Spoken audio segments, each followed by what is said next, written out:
This is Plant-Based Briefing. Does eating a whole food plant-based diet cure food addiction? By Bobbi Guidicelli at foodfreedomadvocate.com.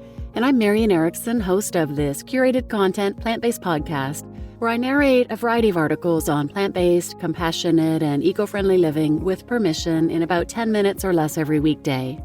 And today's article is from Bobbi Guidicelli. She is an author and entrepreneur, and she has struggled with food addictions and disordered eating for most of her life, but has found freedom in a whole food plant-based lifestyle and is now passionate about sharing her journey with others who struggle in their relationship with food. She has more energy now in her late 60s than she did in her 40s, and she believes that you can too if you develop a healthy relationship with food. So now let's get to today's plant-based briefing. Does eating a whole food plant-based diet cure food addiction? By Bobbi Guidicelli at foodfreedomadvocate.com. As a recovering food addict, here's what I've learned. As someone who suffered many years with eating disorders and disordered eating, I would say that my drug, my comfort, my numbing agent, my escape for much of my life was food. Yes, I was, and spoiler alert, still am a food addict.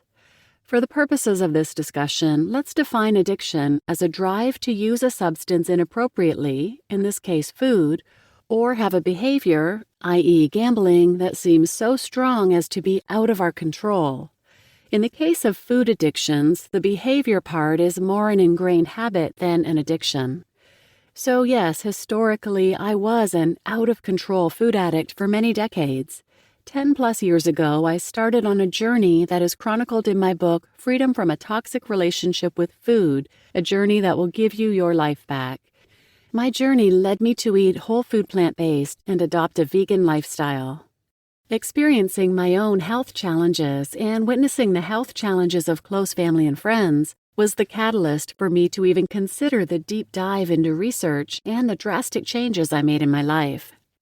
When you embark on a journey such as this, you are focused on a result, and you remember the challenging moments and the many rewards along the way.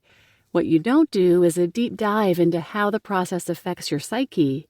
It was only as I was writing the book that I really took stock of my history of food addiction and my very disordered eating.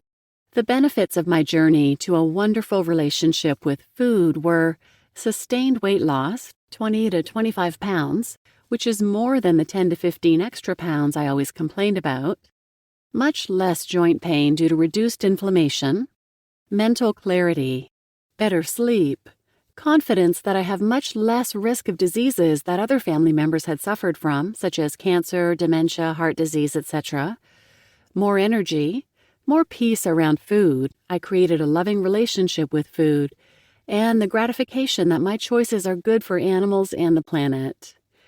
But I have this lingering question. Am I still a food addict? Yes and no. As mentioned above, there are two aspects to addiction. One is the substance that drives you, in this case the food itself. The second is the behavior or habit of using food inappropriately.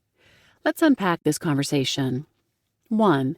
As I discuss in my book, most highly processed foods include salt, sugar, and other additives in large enough quantities that you develop a physiological addiction or craving. Because of this, I only eat whole plant-based food, and I'm not putting anything in my body that is unhealthy and creates unhealthy cravings.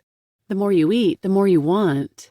It is easiest to understand this with sugar. If you eat refined sugars, not only do you have insulin spikes that have you craving more sugar to avoid crashing, but there is also a reaction in your gut that creates a craving. Many people say they could never give up sweets without a real understanding that there are factors working against them just because of the current level of consumption. The same thing happens with cheese and other foods with additives that create chronic cravings. 2. A whole food plant-based diet eliminated my cravings.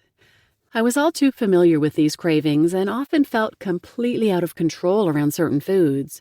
The two biggest challenges for me were eating normal portions of pizza and chocolate. The cravings were so strong that at times I believed the food was talking to me. In reality, it was me talking to me, rationalizing why it was okay at the moment to eat unreasonable amounts of these foods. It was very noisy in my head when I was making food choices. Because my diet is now whole food plant-based, I am not eating those foods anymore, and I can tell you that I don't miss them at all. So yes, the addiction to the foods I used to eat are gone. 3. The addictive behavior is curbed, but not gone. On the other hand, the addictive behavior has not gone away completely. After all the years of making food choices for many of the wrong reasons, I now realize that it wasn't just the specific food that was the addiction, but the choice to fill certain voids, i.e. boredom, stress, sadness, with the distraction of food. Yes, I would head straight for the refrigerator or pantry when I was avoiding dealing with any negative emotions. I don't know if that is an addiction or a habit, but I can tell you that my change in diet did not change that reaction.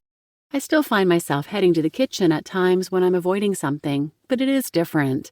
I can open the refrigerator now, and if I choose to eat something, it is something healthy that won't hurt me.